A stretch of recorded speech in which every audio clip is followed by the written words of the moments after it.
இமை பொழுது உன்னை மறந்திடுவேனோ, ஒரு இமை பொழுது உன்னை கைவிடுவேனோ, ஒரு இமை பொழுது உன்னை மறந்திடுவேனோ, ஒரு இமை பொழுது உன்னை கைவிடுவேனோ. நான் உன்னை காண்கின்றவர் மகனே, நான் உன்னை காக்கின்றவர், நான் உன்னை காண்கின்றவர் மகளே, நான் உன்னை காக்கின்றவர். உள்ளங்கையில் உன்னை வரைந்து உள்ளேன், உள்ளங்கையில் உன்னை வரைந்து உள்ளேன். ஒருபோதும் நான் உன்னை மறப்பதில்லை, ஒரு நாளும் நான் உன்னை வெறுப்பதில்லை. ஒரு இமை பொழுது உன்னை மறந்திடுவேனோ, ஒரு இமை பொழுது உன்னை கைவிடுவேனோ. தாயின் கருவினிலே காத்து வந்தவர், தாயின் கருவினிலே பாதுகாத்தவர், என்னுடைய சார்பிலே என்னுடைய கிருபையால் நீ வாழ்கின்றாயே. என்னுடைய சார்பிலே என்னுடைய கிருபையால், என்னுடைய கிருபையால், கிருபையால் காத்து வந்தேனே. ஒரு இமை பொழுது உன்னை மறந்திடுவேனோ, ஒரு இமை பொழுது உன்னை கைவிடுவேனோ. ஒரு நாளும் ஒருபோதும் விட்டு விலகுவதில்லை உன்னைதான் மகனே, ஒரு நாளும் ஒருபோதும் விட்டு விலகுவதில்லை உன்னைதான் என் மகளே. போகும்போது உன்னோடு வருவேன், நடக்கும் போது உன்னோடு நடப்பேன். நீ போகும்போது உன்னோடு வருவேன், நடக்கும் போது உன்னோடு நடப்பேன். உன்னை நான் சுமந்து வந்தவர், உன்னை நான் நடத்துகின்றவர், உன்னை நான் சுமந்து கொண்டவர், உன்னை நான் நடத்துகின்றவர். ஒரு இமை பொழுது உன்னை மறந்திடுவேனோ, ஒரு இமை பொழுது உன்னை கைவிடுவேனோ. ஆமே, ஒரு இமை பொழுது உன்னை மறக்காத தேவன், ஒரு இமை பொழுது உன்னை கைவிடாத தேவன். கர்த்தருடைய பரிசுத்த நாமத்துக்கு மகிமை உண்டாவதாக. எரேமியா தீர்க்கதரிசன புஸ்தகம் 1ஆம் அதிகாரம் 5வது வசனத்தை வாசிக்கிறேன்.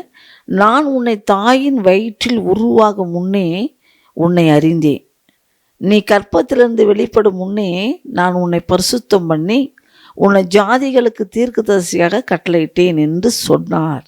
அப்பொழுது நான் கர்த்தராகிய ஆண்டவரே, இதோ நான் பேச அறியேன், சிறு பிள்ளையா இருக்கிறேன். ஆனால் கர்த்தர் நான் சிறு பிள்ளை என்று நீ சொல்லாதே, நான் உன்னை அனுப்புகிற எல்லாரிடத்தில் நீ போய் நான் உனக்கு கட்டளையிடுகள் எல்லாம் நீ பேசுவாயாக. நீர் அவர்களுக்கு பயப்பட வேண்டாம், உன்னை காக்கும்படி நான் உன்னோடு கூட இருக்கிறேன் என்று கர்த்தர் சொல்லுகிறார். இந்த கேட்டுக்கொண்டிருக்கிற அன்பான தேவ பிள்ளையே, உன்னை தாயின் கருவிலிருந்து காத்தது யாரு?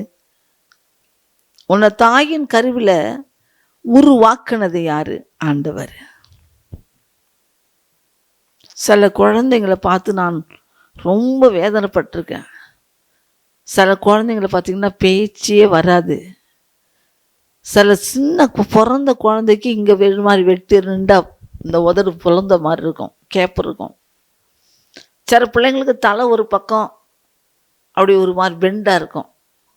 சில பிள்ளைங்களுக்கு கையெல்லாம் விரல்லாம் வேறு மாதிரி இருக்கும். சில பிள்ளைங்களுக்கு கால் இப்படி திருப்பிட்டு இருக்கும், இப்படி இருக்கிற கால் இப்படி திருப்பிட்டு இருக்கும்.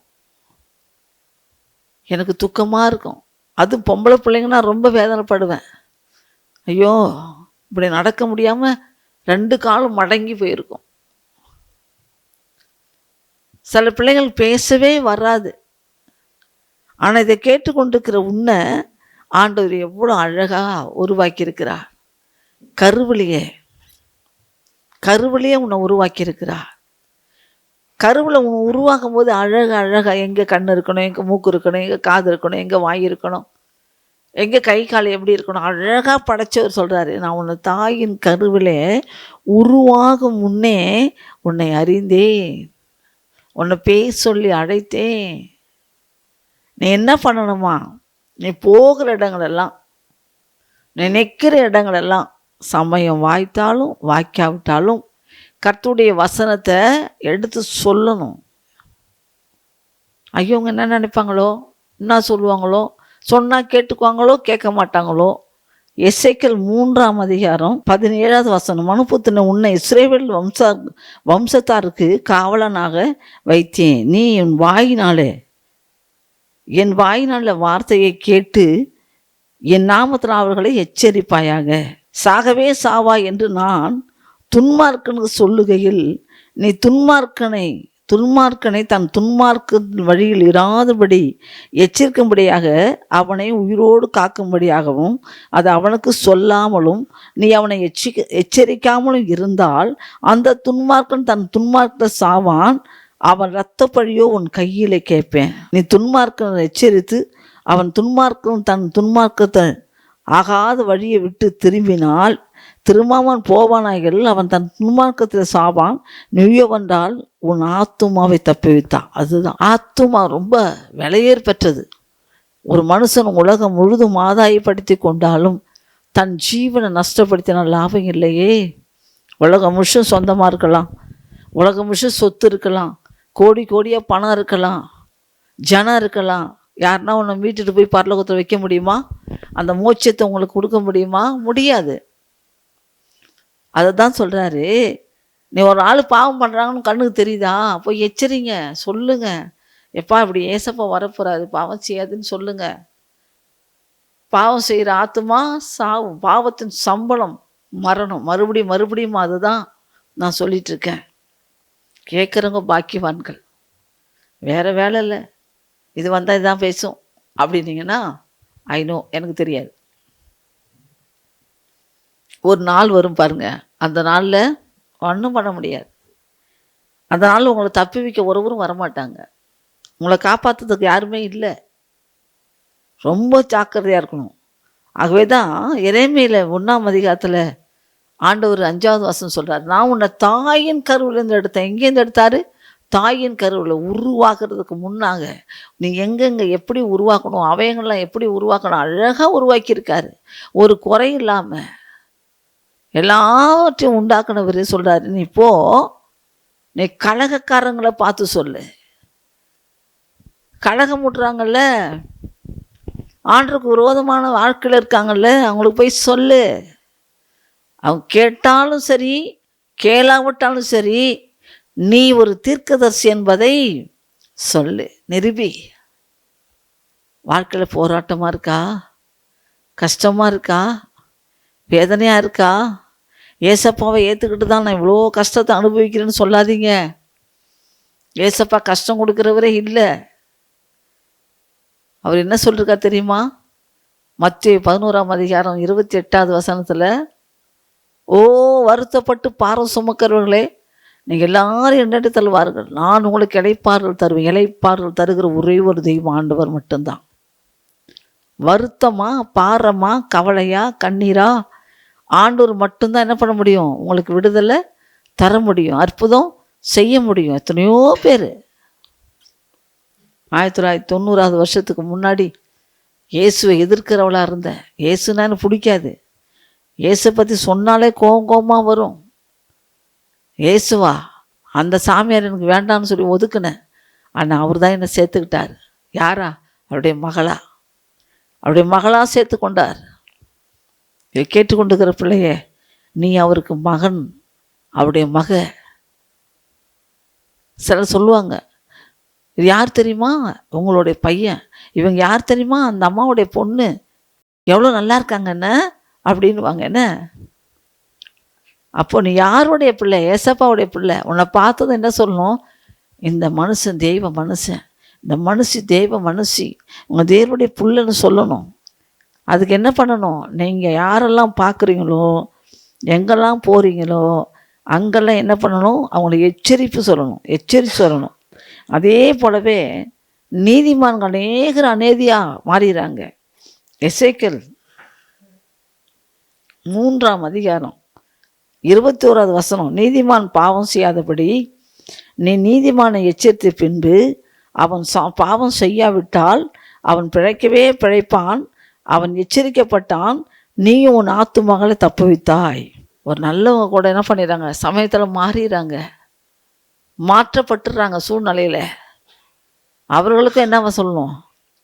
அவர்களையும் தேடி போகணும்.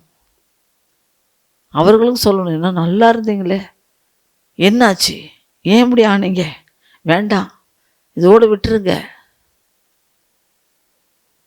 எப்படியாவது எந்த விதத்துலையாவது என்ன பண்ணணும்? மற்றவங்களுக்கு ஆதரவா, மற்றவங்களுக்கு அனுசரணையா, மற்ற ஆத்துமகளை காப்பாற்றுகிறதுல நீங்கள் அதிகமாக என்ன பண்ணணும்? ஜெபிக்கணும். இந்த ஜெப வாழ்க்கை குறித்து ஒரு முறை ஒரு 5 ஊழியக்காரர்களோடு கூட நானும் திருவண்ணாமலையிலேருந்து பாண்டிச்சேரி வரையும் ஒரு பாஸ்டர்ஸ் ஃபெலோஷிப்புக்கு போயிட்டு இருந்தோம்.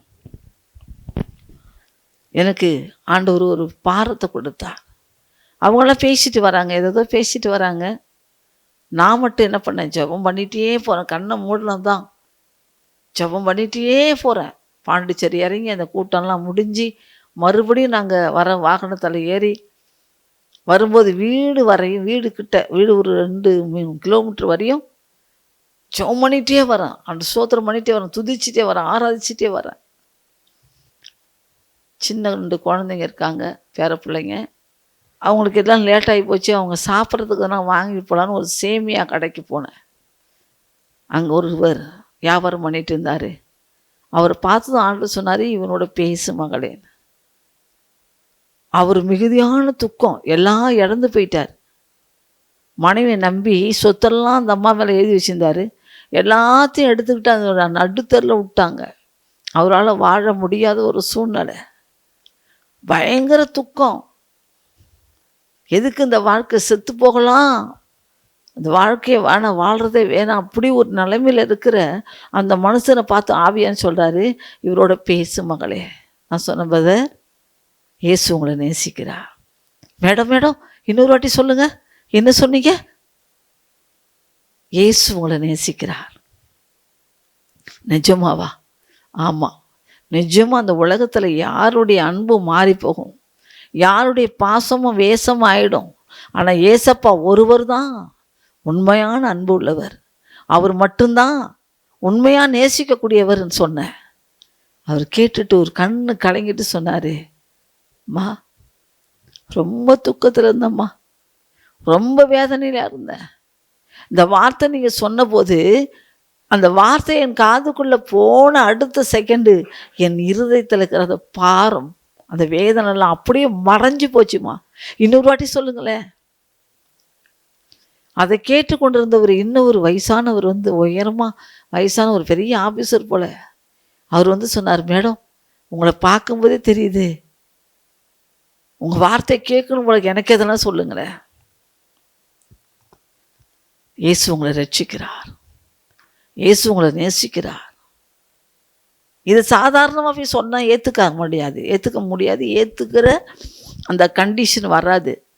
சாதாரணமாக நீங்கள் நடந்து போய் சொல்லக்கூடாது.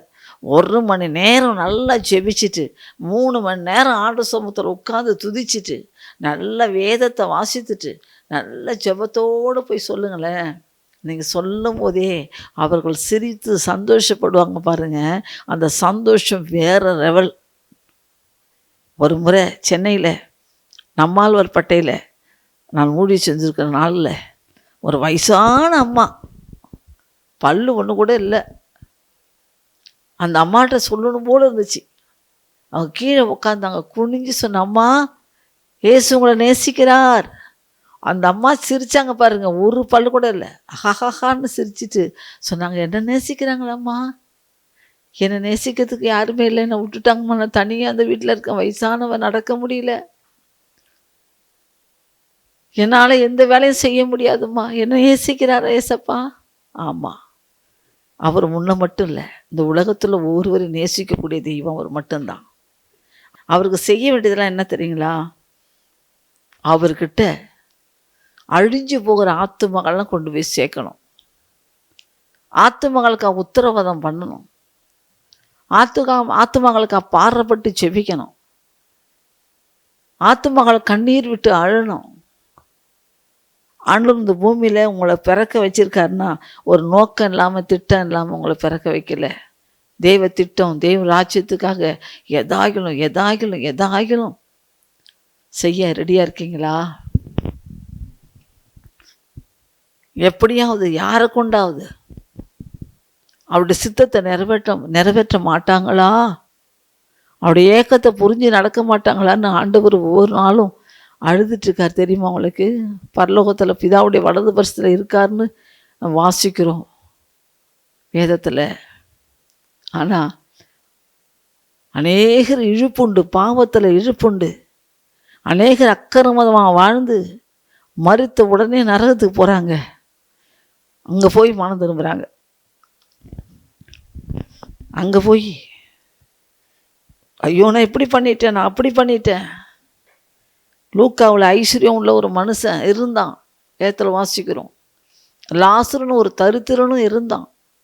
இவங்க 2 பேரும் ஒரே நாள் மரித்து போகிறாங்க, ஒரே நாள் சாகிறாங்க. ஆனால் ஐஸ்வர்யா என்ன பண்ணுறான்? நரகத்தில் போய் வேதனைப்படுறான். தரித்திரவன் பரலோகத்துக்கு போய் ஆண்டவர் சமூகத்தில் ஆனந்த சந்தோஷமாக இருக்கிறான். என்ன நடந்து தெரியுமா? ஐஸ்வர்யம் பார்க்குறான், என்னடா இது, நம்ம வீட்டு வாசலில் எச்சி சாப்பிட்டுட்டு இருந்தான், பிச்சை எடுத்துகிட்டு இருந்தான், துணி இல்லை, உடம்பெல்லாம் புண்ணு, நாய்ங்க வந்து நக்கிட்டு இருந்துச்சு. இன்றைக்கி பாரு, அவன் பரலோகத்தில் மோட்சத்தில் இருக்கிறான். நான் என்ன சம்பூர்ணம் வந்தேன், என்ன நகை என்ன, என் பணம் என்ன, என் உடை என்ன, என் சாப்பாடு என்ன, ஆனால் எனக்கு நான் நரகத்தில் வெந்து நிற்கிறேனே அப்படின்னு உடனே என்ன பண்ணுறான் இந்த பணக்காரன்? ஆபிரகாம் கூப்பிட்றான், ஆபிரகாமே ஆபிரகாமே அந்த லாசரை கொஞ்சம் அனுப்புங்க. ஒரே ஒரு விரலை தண்ணீரை விட்டு அப்படியே நாக்கில் குளிர பண்ணுங்க, இந்த அக்கினியோட வேதனை என்னால் தாங்க முடியல. ஆபிரகாம் சொல்கிறார், மகனே நீ பூமியில் நல்ல செல்வ செழிப்பாக இருந்த, நல்லதெல்லாம் அனுபவிச்ச, நீ சந்தோஷமாக இருந்த.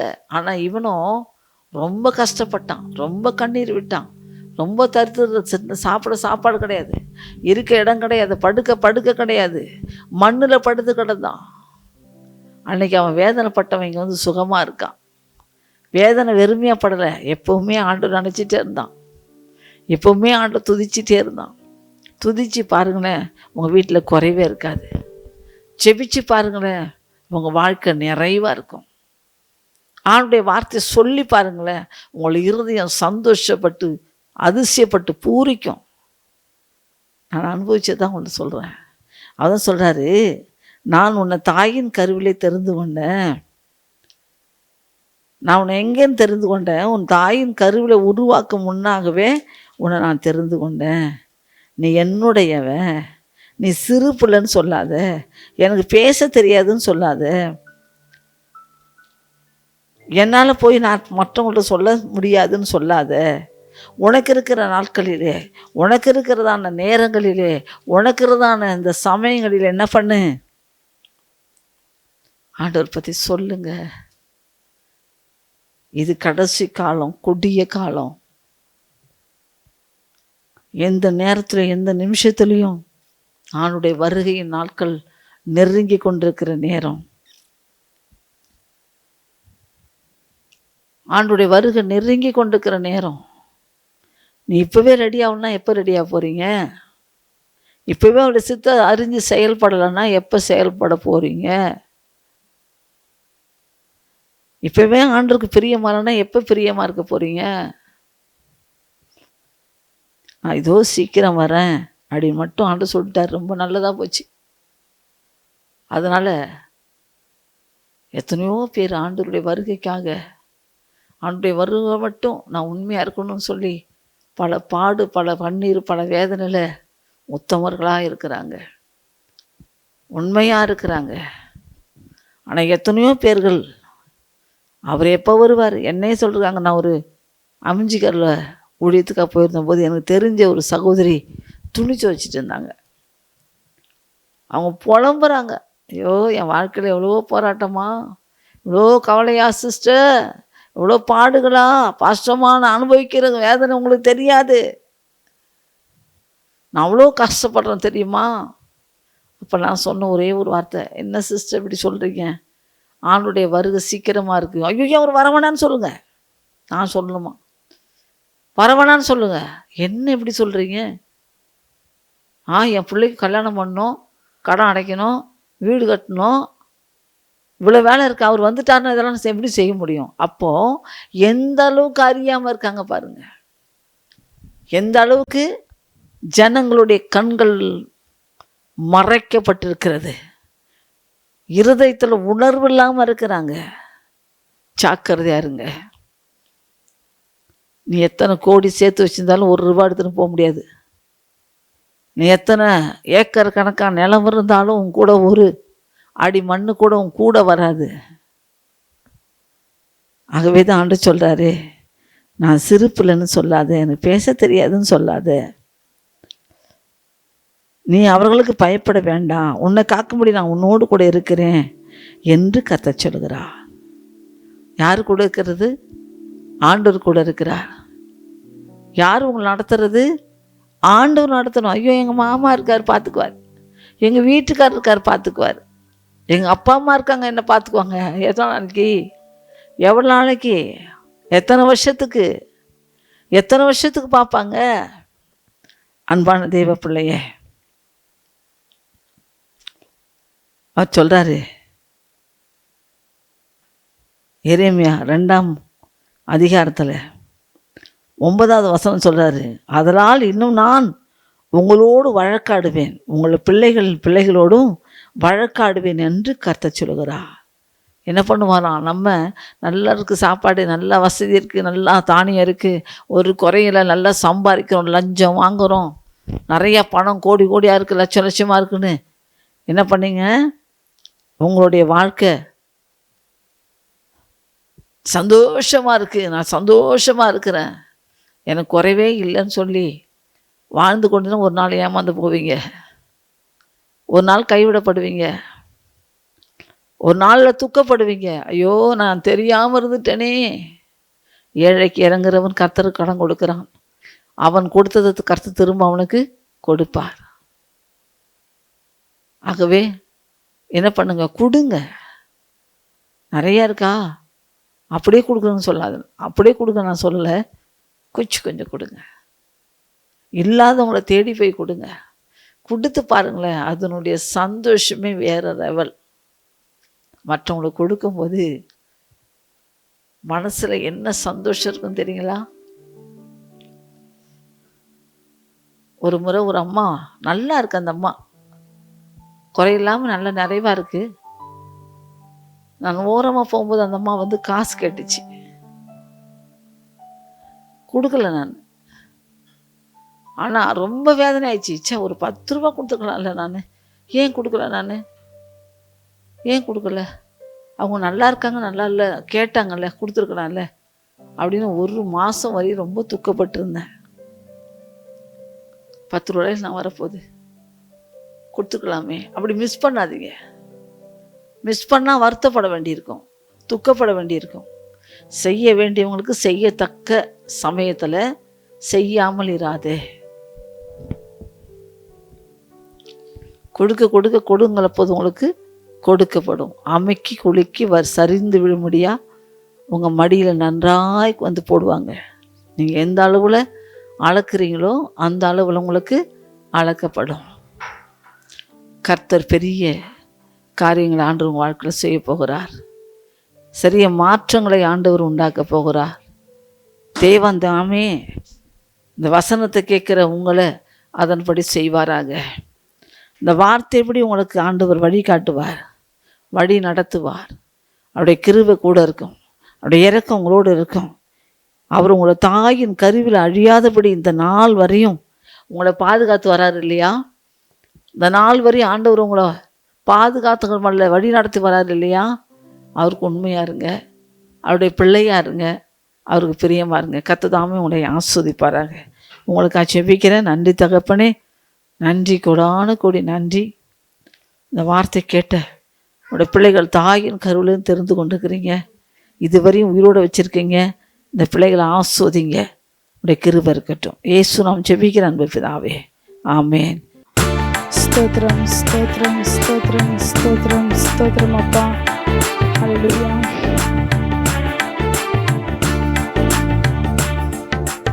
அன்பு கூறுவேன், இன்னும் அதிகமாய் ஆராதிப்பேன், இன்னும் ஆர்வமாய் அன்பு கூறுவேன், இன்னும் அதிகமாய் ஆராதிப்பேன், இன்னும் ஆர்வமாய் உம்மை முழு பலத்தோடு ஆராதிப்பேன், முழு உள்ளத்தோடு ஆராதிப்பேன். ஆராதனை ஆராதனை ஆராதனை ஆராதனை, அல்லேலூயா. ஆராதனை ஆராதனை ஆராதனை ஆராதனை.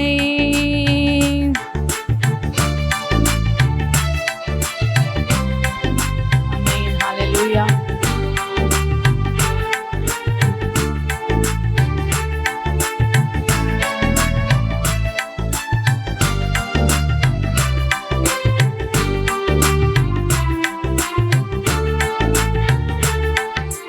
எல்ரோயி எல்ரோயி, என்னை கண்டீரே நன்றி ஐயா. எல்ரோயி எல்ரோயி, ஆமென். என்னை கண்டீரே நன்றி ஐயா, என்னை கண்டீரே நன்றி ஐயா. உம்மை முழு உள்ளத்தோடு ஆராதிப்பேன். Yes daddy. முழு பலத்தோடு அன்பு கூறுவேன். ஆராதனை ஆராதனை ஆராதனை ஆராதனை, அல்லேலூயா. ஆராதனை ஆராதனை ஆராதனை ஆராதனை, அன்பு கூறுவேன், இன்னும் அதிகமாய் ஆராதிப்பேன், இன்னும் ஆர்வமாய் உம்மை அன்பு கூறுவேன், இன்னும் அதிகமாய் ஆராதிப்பேன், இன்னும் ஆர்வமாய். அப்பா உமக்கு நன்றி சுவாமி. ஆண்டவரே, உம்மை ஆராதிப்பது எங்களுடைய பாக்கியம் சுவாமி. பூமியில் வாழும் சகல ஜீவங்களும் ஜீவராசிகளும் தேவனை துதிப்பதுப்பா. தேவன் ஒருவரை துதிக்கும் கனத்துக்கும் மகிமைக்குரியவரப்பா. நேரத்தை கொடுத்த என் தேவாதி தேவனுக்கு நன்றி சொல்லுகிறோம். இயேசுவின் நாமத்தில் ஜெபிக்கிறோம் எங்கள் நல்ல பிதாவே, ஆமென்.